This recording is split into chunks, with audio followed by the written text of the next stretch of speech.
Gloire à Dieu. Tout le monde va bien? Ça fait du bien de prier, non? Ça fait du bien d'être là, non? Gloire à Dieu.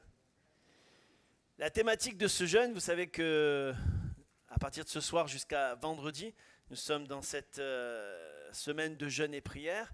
Et la thématique, c'est cœur de Lévite. Donc peut-être pour certains, vous découvrez ce mot pour la première fois peut-être ce soir. D'autres, vous êtes accoutumés à la parole de Dieu depuis des années, donc vous savez ce que c'est un Lévite. Un Lévite, c'est un serviteur de Dieu. Un Lévite, c'était ceux qui étaient consacrés à Dieu dans l'ancienne alliance pour le service de Dieu et pour le service au temple. Et j'aimerais dire que la Bible dit que l'Ancien Testament, c'était l'ombre des choses à venir.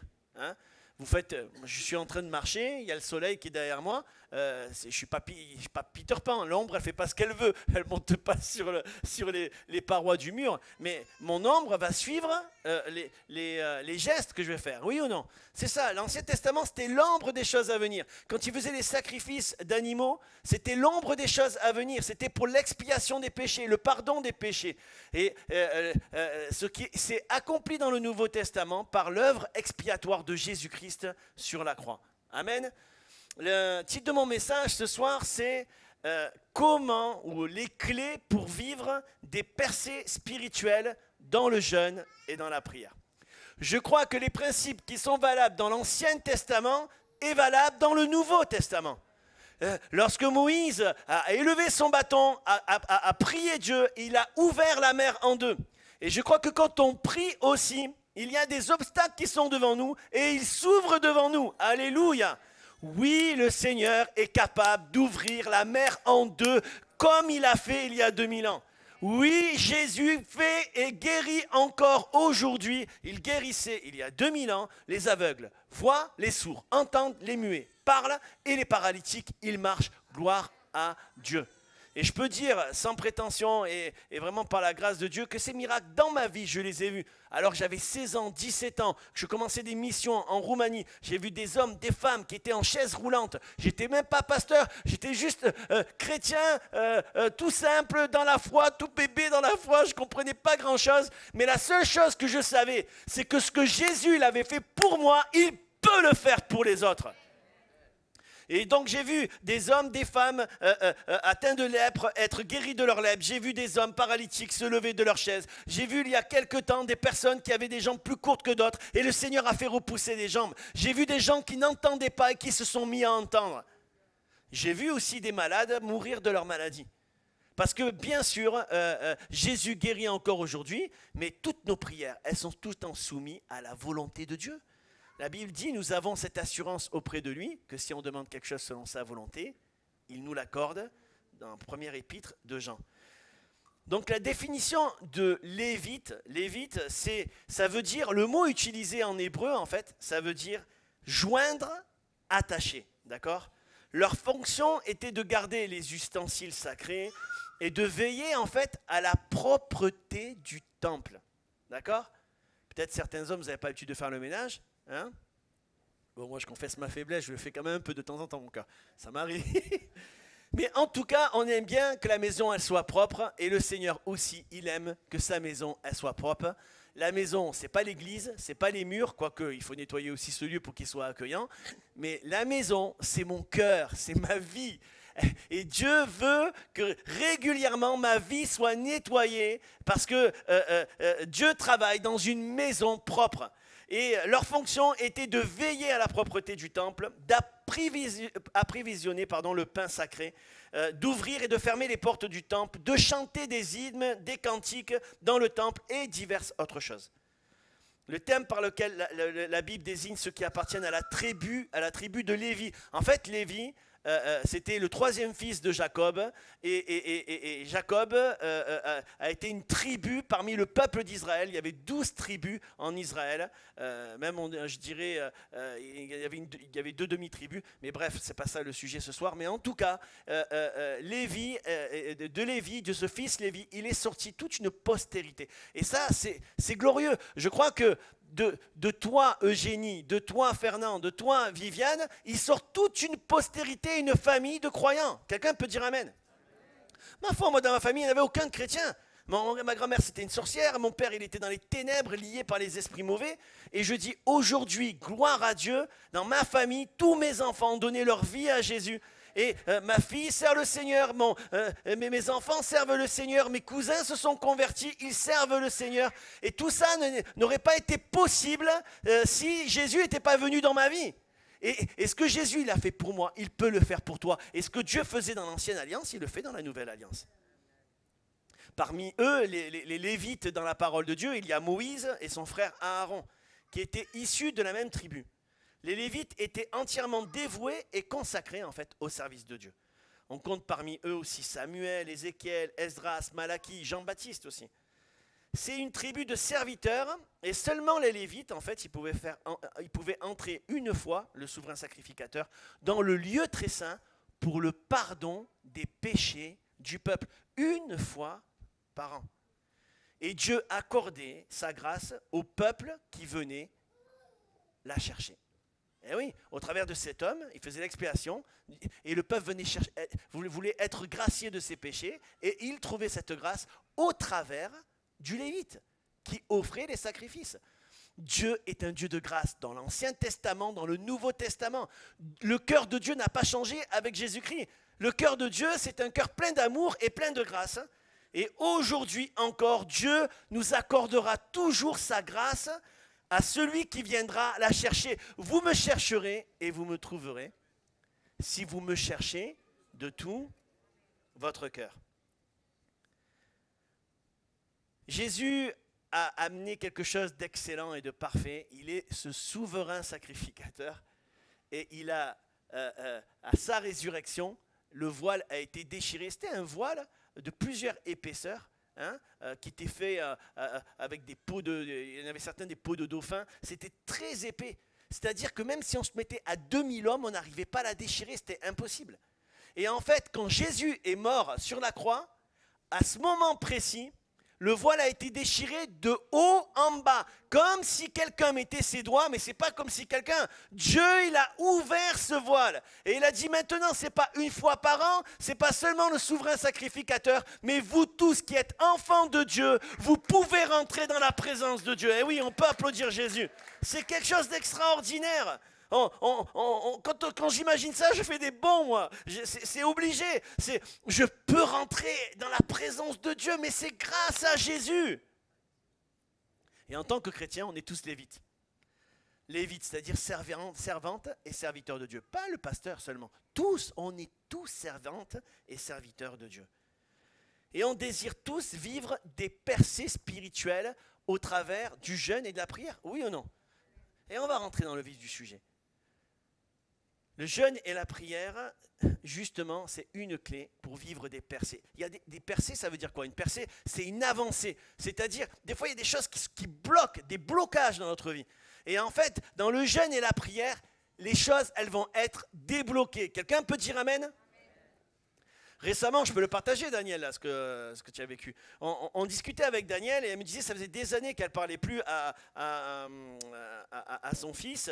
Et du coup, elle n'avait pas vu ses petits-enfants. Elle n'avait jamais vu ses petits-enfants. On va mettre une stratégie en place, on va prier et tu vas revoir ton fils et tes petits-enfants. Elle m'a regardé, l'air de dire allez, laisse tomber.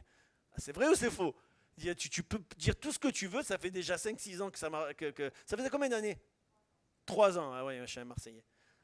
3 ans. C'est ça, hein, mais 3 ans c'est énorme quand même. Hein. Et 3 ans sans voir. Alors elle s'est mise à prier, comme on l'a partagé.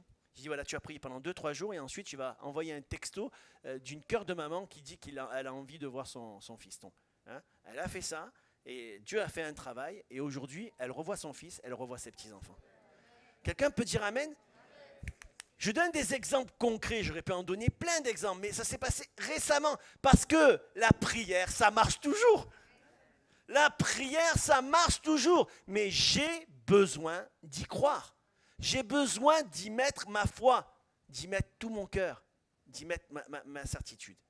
Donc on reste dans cette pensée. Lévite, ça veut dire attaché. Attaché, ok?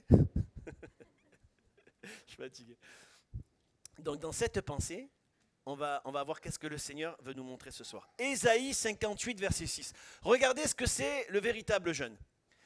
Voici le jeûne, dira le Seigneur, auquel je prends plaisir. Détache les chaînes de la méchanceté. Dénoue les liens de la servitude. Renvoie libre les opprimés. Et que l'on rompe toute espèce de joug. Le joug, c'était une pièce de bois là, qui faisait que deux bœufs pouvaient faire un travail et poser des sillons sur une terre. Donc c'était comme un joug, pas une prison, mais en tout cas c'est quelque chose qui repose sur les épaules, un fardeau, d'accord, pour un travail particulier. Partage ton pain avec celui qui a faim et fais entrer dans ta maison les malheureux sans asile. Si tu vois un homme nu, couvre-le. Ne te détourne pas de ton semblable. Alors ta lumière poindra comme l'aurore et ta guérison germera promptement. Punaise, mais moi quand je dis ça, je fais des bons. Hein. Ta justice marchera devant toi et la gloire de l'Éternel, elle t'accompagnera. Alors tu l'appelleras et l'Éternel, il te répondra. Tu crieras, il te dira, me voici. Si tu éloignes du milieu de toi le joug, les gestes menaçants et les discours injurieux, si tu donnes ta propre subsistance à celui qui a faim, si tu rassasies l'âme indigente, ta lumière se lèvera sur l'obscurité. Et j'aime trop cette phrase. Et tes ténèbres seront comme le midi. L'Éternel sera toujours ton guide. Il rassasiera ton âme dans les lieux arides. Il redonnera de la vigueur à tes membres. Tu seras comme un jardin arrosé, comme une source dont les eaux ne tarissent pas. Les tiens, ils rebâtiront sur d'anciennes ruines. Tu relèveras des fondements antiques. On t'appellera réparateur des brèches, celui qui restaure les chemins, qui rend le pays habitable. C'est pas un truc de malade, c'est des bénédictions. C'est des bénédictions extraordinaires qui sont liées aux Lévites, c'est-à-dire à ceux qui s'attachent à Dieu. Un Lévite, un serviteur de Dieu, c'est pas quelqu'un qui a une fonction, c'est pas quelqu'un qui a un service dans l'église. Un serviteur de Dieu, un Lévite, c'est quelqu'un qui s'attache à Dieu et à ses instructions. Est-ce que quelqu'un peut dire amen? On relit le verset 11 et 12 parce qu'il me met le feu. L'Éternel sera toujours ton guide, il rassasiera ton âme dans les lieux arides. Il redonnera de la vigueur à tes membres. Tu seras comme un jardin arrosé, comme une source dont les eaux ne tarissent pas. Les tiens rebâtiront sur d'anciennes ruines. Tu relèveras des fondements antiques. On t'appellera réparateur des brèches. Celui qui restaure les chemins et qui rend le pays habitable. Ça vaut pas le coup de s'attacher aux instructions de Dieu? Oh, ça vaut pas le coup d'obéir à Dieu? Ça vaut pas le coup de croire à la parole et d'obéir à la parole? Pour vivre une percée spirituelle, ce n'est pas une question de méthode, mais c'est lié à ce que mon cœur, ton cœur, soit attaché à Dieu. Ce n'est pas une question de religiosité, c'est une question d'attachement. On l'a entendu dimanche matin. Ce n'est pas une question, peu importe la terre que tu as, mais ce qui est important, c'est que tu acceptes le travail du Seigneur. Le plus important, c'est que tu acceptes de t'attacher à celui qui est attachant. C'est le plus beau, c'est le plus grand, c'est le plus fort. C'est trop bon d'être dans ses bras, punaise. Non? Le jeûne associé à la prière, mais aussi à des actes. Voilà ce que Dieu aime. C'est écrit. Hein? Voici le jeûne auquel je prends plaisir. Détache, dénoue, renvoie-lui, fais entrer, partage. Ne te détourne pas de ton semblable. On l'a pas lu? De l'action. De l'action. Tu veux des percées spirituelles? De l'action. Tu vois quelqu'un qui est en train de mourir de faim? Toi aussi, tu galères un peu, mais tu peux faire quelque chose, tu peux lui donner un paquet de pâtes. Quand tu vois quelqu'un qui a faim, donne-lui à manger. Quand tu vois quelqu'un qui est dans le besoin, réponds aux besoins. Quand tu vois quelqu'un qui est malade, dis, je connais quelqu'un, c'est le grand médecin, il guérit toutes les maladies. Il y a toujours du résultat lorsque je jeûne et que je prie. Car le jeûne sans mon attachement, c'est juste une performance et une méthode. Je répète. Il y a toujours du résultat lorsque je jeûne et que je prie. Le jeûne sans mon attachement à Dieu, c'est juste une performance ou une méthode. Ma foi, il y a des nouveaux régimes qui sont basés sur le jeûne, des séminaires de jeûne, le jeûne par intermittence. Ma foi. C'est juste, tu manges pas, bon, tu as récolté les fruits, tu perds quelques kilos. Et après, dès que tu remanges, tu les reprends aussitôt.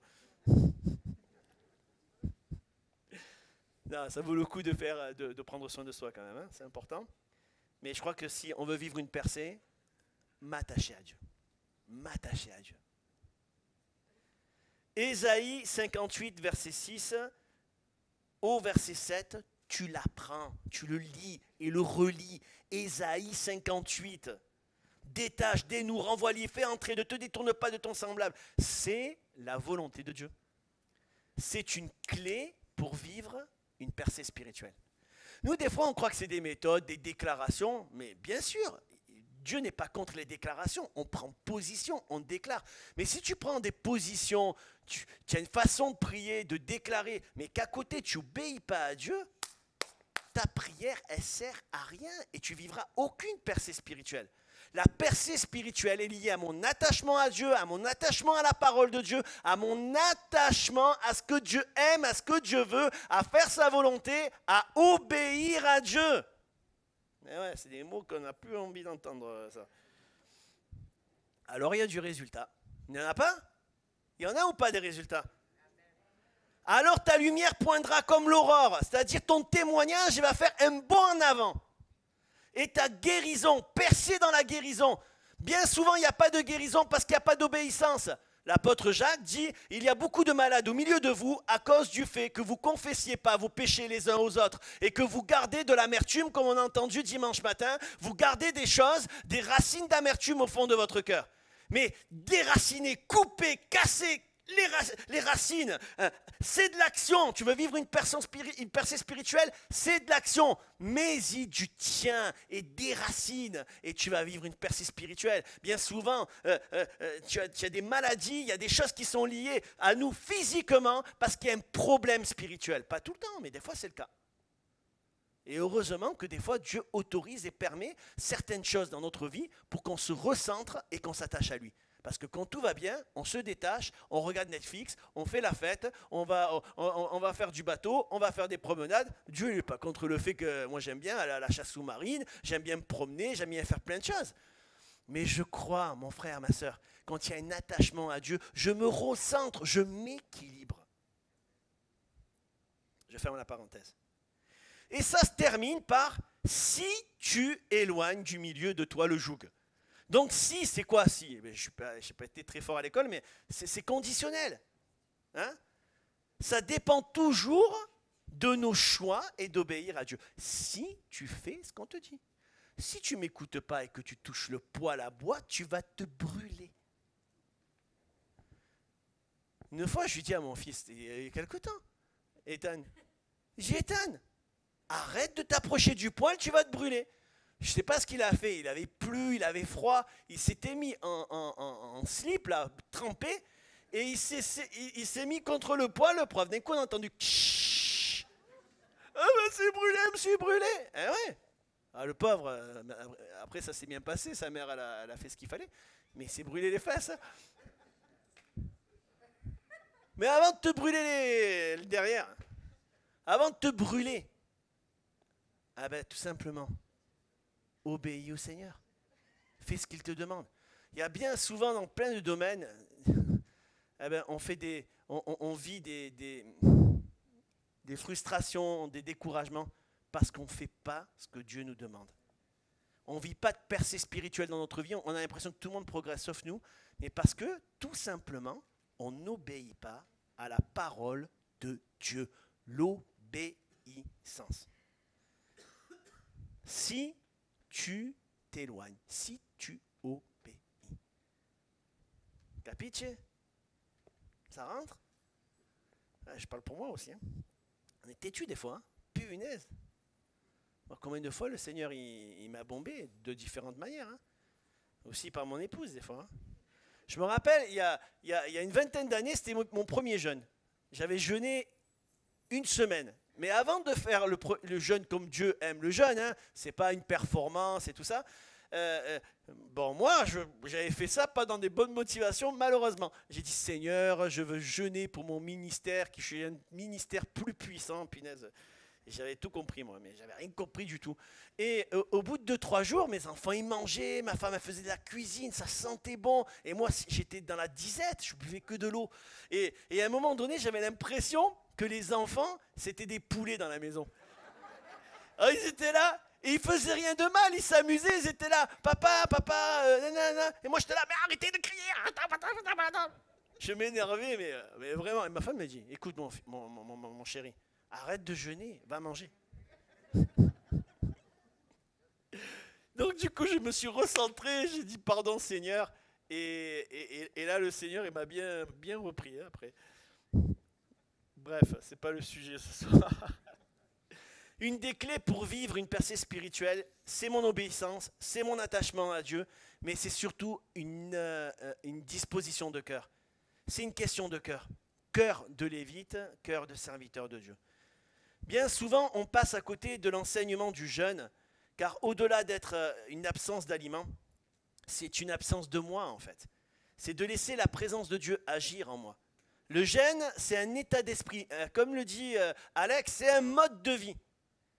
Quelque chose de régulier que vivaient les Lévites. C'était pas juste parce que dans l'église on fait un jeûne. Non, non, non. C'était régulier. C'était un état d'esprit. C'était un attachement. Je crois que quand on fait ce qu'on vient de lire dans Ésaïe et qu'on voit du résultat, ben on continue de le faire. Et en fait, c'est ce que faisaient les Lévites. Ils le faisaient toutes les semaines, régulièrement. Pourquoi ? Parce qu'il y avait du résultat. Je ne parle pas de devoir religieux. Je ne parle pas de ça. Je parle d'un attachement de cœur. Un changement de priorité. Et nous ne devons pas attendre des périodes d'église comme on est en train de faire actuellement pour jeûner. Mon frère, ma soeur, ok ? Profite de ces temps de jeûne pour vivre des belles choses, que ça t'encourage à continuer à le faire plus tard. À s'attacher à l'essentiel. En fait, les temps de jeûne et prière, ils nous rassemblent et ils nous recentrent sur ce qui est important. C'est nous attacher à la parole de Dieu, nous attacher à la présence de Dieu et nous attacher à la volonté de Dieu. Ce monde et ses préoccupations peuvent vite nous voler la place qui revient à Dieu, c'est-à-dire la première place. L'idée de sainteté qui domine en fait la loi sacerdotale, elle s'attache d'une façon toute particulière aux hommes mis à part pour le service du sanctuaire. Elle s'exprime aussi au travers des vêtements. Qu'est-ce que j'ai dit tout à l'heure quand j'ai commencé la prédication ? Que l'ancienne alliance était l'ombre des choses à venir. En fait, quand vous regardez l'habit, il y a tout un parallèle avec les épîtres dans le Nouveau Testament et avec les qualités que Dieu recherche dans la Nouvelle Alliance, mais aussi les dons spirituels et toutes ces choses. Par exemple, la Bible nous dit que dans Exode 28, pour ceux qui prennent des notes, vous pourrez le lire, chaque vêtement était en fait un attachement, une invitation à s'attacher encore davantage à Dieu. S'attacher à son amour, s'attacher à sa pureté, s'attacher à sa sainteté, s'attacher aux choses d'en haut, s'attacher aux autres, à notre prochain. C'est ça le service de Dieu. Elle était de fin lin, c'est-à-dire le lin, c'est une question de pureté, de propreté, de sainteté, de sanctification, une mise à part. Et ça commençait avec une tiare sur la tête, où il y avait écrit « Sainteté à l'Éternel ». Pourquoi il y avait écrit ça ? Ça nous fait penser au casque du salut. De se réjouir et que nos pensées soient orientées sur une chose importante, l'œuvre de la croix. En fait, ce qui me permet de me sanctifier, c'est toujours d'être conscient de l'œuvre puissante de la croix. Ça me pousse à l'humilité, mais à une réalité d'humilité, parce que je vais me venir devant la croix en disant, s'il n'y avait pas la croix, il n'y a pas de pardon de péché. S'il n'y a pas la croix, je suis perdu, mais grâce à toi, je suis sauvé. Et ça me pousse à la crainte de Dieu, à la sainteté. Le casque du salut. La tiare, sainteté à l'Éternel. Vous savez, j'ai étudié ça pendant longtemps et j'ai fait beaucoup de séries de messages sur plein de choses comme ça. Et je pourrais parler du vêtement pendant 1 mois et vous apprendriez encore des choses au bout d'1 mois et j'aurais vu 10%. La Bible, c'est une source inépuisable, c'est incroyable. Donc ça veut dire qu'elle est toujours à propos pour nous apprendre et nous faire du bien, cette parole. La Bible elle nous dit qu'il y a une ceinture de lin aussi. Vous savez, pour que le serviteur y serve, il fallait il mette sa ceinture. Mais nous, on ne le comprend pas, ça. Parce qu'on est d'une culture occidentale. Mais en fait, la culture des Juifs, c'est une culture orientale. Et en fait, mettre une ceinture pour un Juif, ça veut dire quoi? Ça veut dire se lever et aller travailler, se mettre à l'action. En fait, la signification de mettre la ceinture était l'action et le fait de se lever pour aller travailler. Donc la ceinture de lin, elle parle de travail, elle parle de pureté, parce que le lin c'est la pureté. Donc elle parle d'un travail fait dans la pureté et dans la sainteté. L'action que Dieu aime, c'est qu'on soit conscient de l'œuvre de la croix et qu'on ait suffisamment de crainte pour ne pas faire n'importe quoi de notre vie au quotidien, mais que nos actes démontrent vraiment qu'on aime Dieu.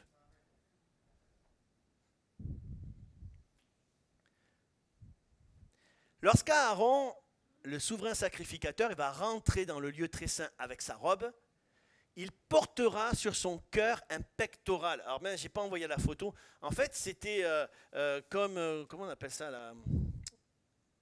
Quand les policiers, ils mettent un truc en dessous là pour pas qu'on leur tire dessus. Un gilet pare-balles. Ouais, c'est comme un gilet tout en or avec des perles précieuses. D'accord? Et pourquoi il devait porter ça?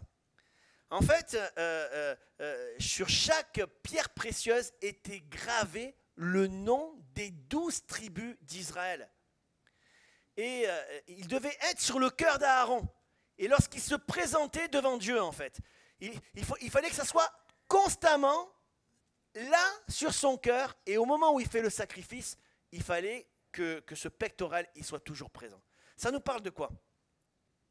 Ça nous parle que nous sommes appelés à porter sur notre cœur l'Église de Jésus-Christ. Les 12 tribus, c'est-à-dire tout le peuple de Dieu. Nous ne sommes pas appelés à vivre l'Église sur Internet ou à la maison. Ça, c'est n'importe quoi. Bon, on ne peut pas faire autrement. Merci Seigneur pour Internet à la maison. On est en confinement. On est déconfinés maintenant. N'ayez pas peur de venir à l'église. C'est le seul endroit où tu es en sécurité. Tout le monde a le masque. On est à 30 mètres les uns des autres. Et en plus, on a un sauveur qui prend soin de nous. Donc, viens à l'église, mon ami. Voilà, ceux qui entendront sur Internet, alléluia. Alors, je ne parle pas de ceux qui ne peuvent pas venir. Ils ont les enfants ici et là. Je parle de ceux qui ont peur. N'ayez pas peur. Le Seigneur, il est présent. Reviens à l'église. Dieu ne nous fait pas du bien ce soir? Par les chants, par la prédication, j'espère. Donc nous sommes appelés à porter dans notre cœur la présence de Dieu. Qu'est-ce qu'il y avait derrière? Ah, le pectoral. Ah ben voilà, il est là, le pectoral. Le gilet pare-balles. Mais c'est ça notre gilet pare-balles. Notre protection, c'est d'être attaché à l'église de Jésus-Christ. Puis là, je ne l'avais pas prévu, ce point, il est excellent. Notre protection est d'être attaché à l'église du Seigneur. Pourquoi? Nous sommes membres du corps de Christ. Si je te coupe l'avant-bras, il ne va pas continuer à écrire ou à téléphoner. C'est fini, il n'y a plus de vie. La vie, elle se propage comment? Lorsque nous sommes attachés les uns aux autres. Amen. Donc, notre protection, c'est notre attachement au Seigneur. Gloire à Dieu. Vous voyez, je n'avais pas prévu, mais c'est une source inépuisable, le Seigneur. Il nous inspire, c'est au-delà de nous, de ce que nous sommes vraiment. Au-delà de la fonction d'être lévite, d'être serviteur de Dieu, pasteur, chanteur, musicien, tout ce que tu veux. Ce qui est important, c'est l'attachement de notre cœur. Quand on fait les choses de tout notre cœur, ça se voit. Quand nous avons à cœur un poste, c'est une chose. Mais avoir à cœur les gens, c'est autre chose. Avoir à cœur un poste, avoir à cœur une vision, avoir à cœur ceci, cela, Dieu n'est pas contre ça. Hein. Mais surtout, la première des choses, c'est avoir sur le cœur toutes les personnes de l'Église, mes frères et mes sœurs. Et ça, c'est le cœur de Lévite. C'est le cœur du service. Vous savez, Aaron va vivre un truc de fou, la révolte de Corée. En fait, Corée, c'était des Lévites aussi. C'était des serviteurs. Mais ils avaient des mauvaises motivations. Ils voulaient prendre la place de Moïse et Aaron. Si quelqu'un veut prendre ma place, je lui donne de suite. Hein. Vous la voulez? Vous voulez ma place? Prenez-la. Hein. Moi, c'est Dieu qui m'a appelé, c'est pas un homme. Hein. Et je fais pas ça parce que je m'ennuyais. J'avais un boulot avant, un très bon boulot. Mais j'ai répondu à l'appel de Dieu parce que pour moi, il n'y a rien de plus précieux que d'être à son service. Rien de plus précieux. La révolte de Corée, à Aaron, il va s'en entendre dire. Ça nous est tous arrivé que des gens nous critiquent, hein, à tort ou à raison. Mais peu importe, que ce soit à tort ou à raison, ou c'est de la médisance, ou c'est de... décidément, je suis fatigué ce soir. L'autre mot avec la médisance. La calomnie, voilà. Calomnier, médisance. Dans un cas, c'est tu racontes n'importe quoi dans le but de nuire, ou dans l'autre cas, tu dis la vérité dans le but de nuire aussi. Donc, on doit bannir ces choses-là. Mais on est appelé en tant que serviteur de Dieu à venir au pied du Seigneur pour qu'il nettoie notre âme. Attends, je me mets à la place d'Aaron.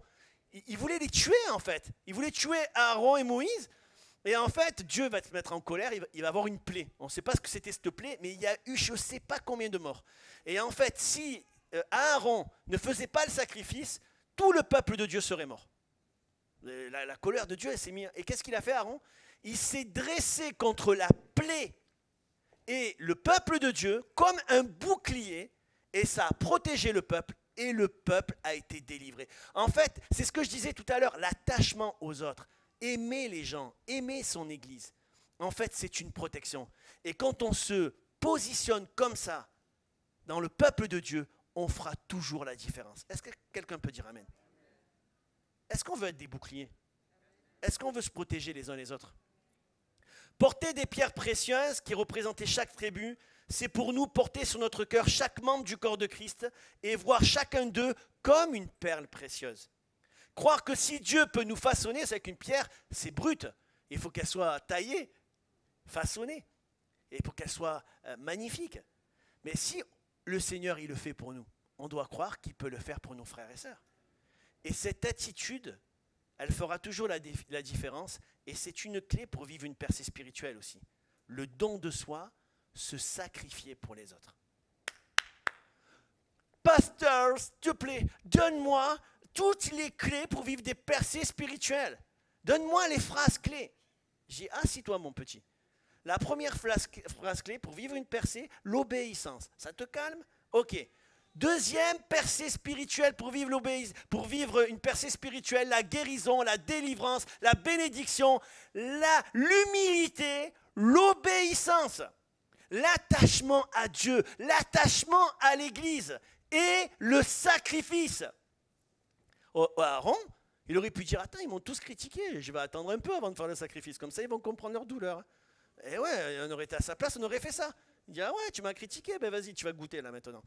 Non, l'amour de Dieu. Non, mes frères et sœurs, un bouclier. Jésus, il s'est dressé comme un sacrifice, et gloire à Dieu. Hein. Ça nous a apporté la délivrance, la liberté, la vie éternelle, et une place dans le ciel. Mon frère, ma sœur, tu veux vivre une percée dans ta famille, tu veux vivre une percée dans ton église, occupe-toi des autres et sacrifie-toi.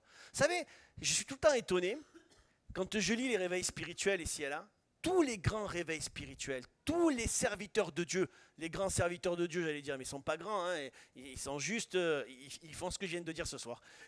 Ils se sacrifient, ils payent le prix. Il y a un prix à payer pour vivre une percée spirituelle.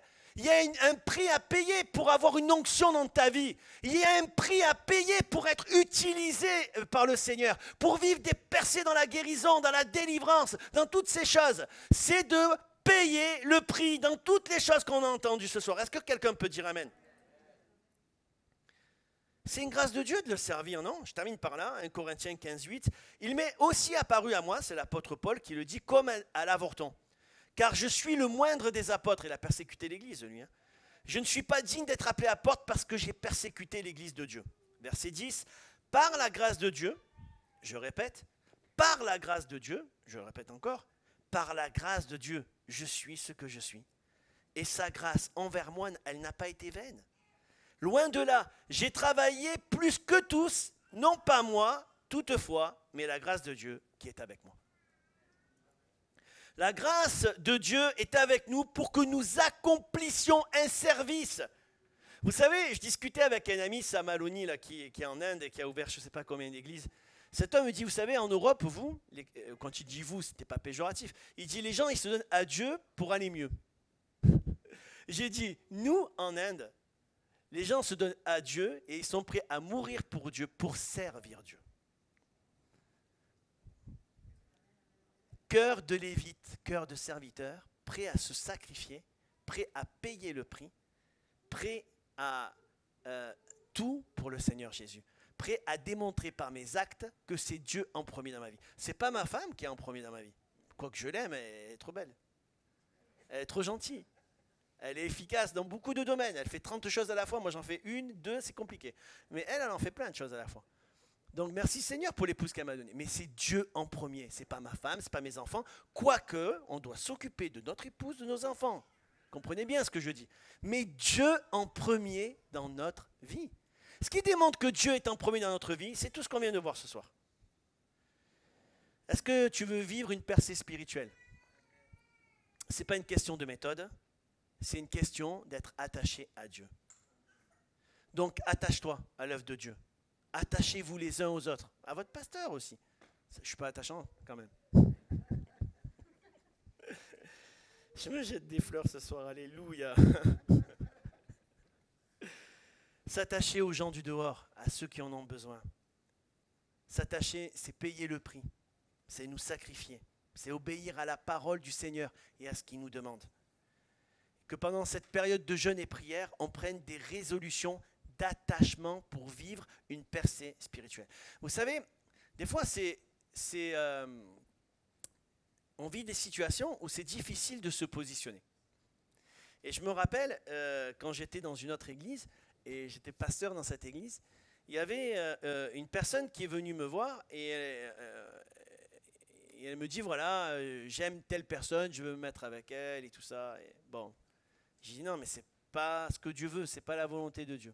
Elle me dit, oui, vraiment, Dieu a parlé. Je dis, non, non. Je dis, Dieu, il parle, c'est clair et net, il ne va pas aller au-delà de ce que la Bible, elle dit.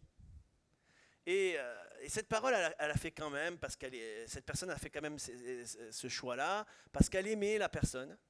Et 1 an après, ils ont divorcé. Elle m'a dit, ah, j'aurais dû t'écouter ici et là. Et j'ai dit, moi, j'aurais aimé que tu me dises pas ça et que tu le fasses.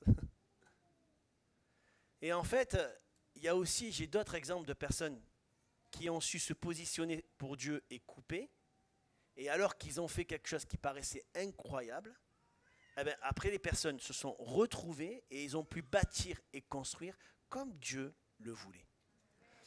Bien souvent, notre situation est bloquée, elle restera bloquée. Et elle va se bloquer même davantage. Tant qu'on ne fait pas les choses à la manière de Dieu. Tu veux aider le Seigneur? Tu crois qu'il a besoin de toi? Vous voulez aider le Seigneur? Ou est-ce qu'alors vous voulez faire confiance à Dieu et suivre les instructions de sa parole et croire que ces paroles, elles ne sont pas lourdes à porter et qu'elles ne sont pas un fardeau, mais qu'elles sont une bénédiction. On l'a lu, non? Relisez Ésaïe 58. Relisez ce passage. Si vous faites tout ça, vous serez des lumières, vous serez guéris, vous serez délivrés. On vous appellera réparateur des brèches. Mais nous, on veut vivre tout ça sans faire ce que Dieu nous demande. Alors, je termine par là ce soir, frères et sœurs. Moi, je ne suis pas là en donneur de leçons. Des erreurs, j'en ai fait plein. Et c'est au travers de mes erreurs, au travers de mes souffrances, au travers de mes épreuves, que j'ai été propulsé et poussé dans les bras du Seigneur pour m'attacher à lui. Comme je dis souvent, la grâce de Dieu, c'est un trampoline. Vous voyez? Ça me propulse dans les bras du Seigneur. Et ce soir, que tu puisses saisir la grâce que Dieu t'adresse afin de vivre une percée spirituelle dans ta vie. Peut-être tu n'as pas la force. Je demandais à Rébé de jouer, s'il te plaît. Peut-être tu n'as pas la force ce soir de te battre ou de continuer à te battre. Peut-être que tu es découragé par toi-même parce que tu essayes de mettre certains principes dans ta vie, tu essayes de te séparer de certaines mauvaises habitudes et bam, elles reviennent au galop aussitôt. Écoute-moi mon frère, ma soeur. Chaque jour suffit sa peine. Mais à ce que je sache,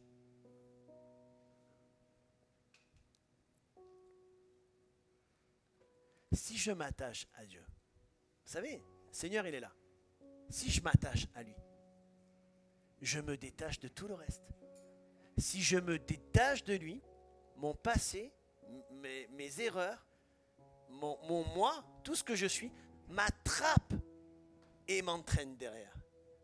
C'est où j'attrape le Seigneur et je suis délivré de mes erreurs, de mon passé, de toutes ces choses, de tous mes liens, où je me détache de lui et c'est le monde, ses convoitises qui m'attrapent et m'entraînent derrière. Ce soir, tu as une position à prendre et tu as un attachement à faire. Tu ne peux pas t'attacher à Dieu et t'attacher au monde. C'est ou à un ou à l'autre. Il faut que tu choisisses ce soir. Parce que tu vas être tiraillé, tu ne seras jamais heureuse et heureux. Soit vis bien dans le péché et fais tout ce que tu as envie de faire et profite-en à fond la caisse.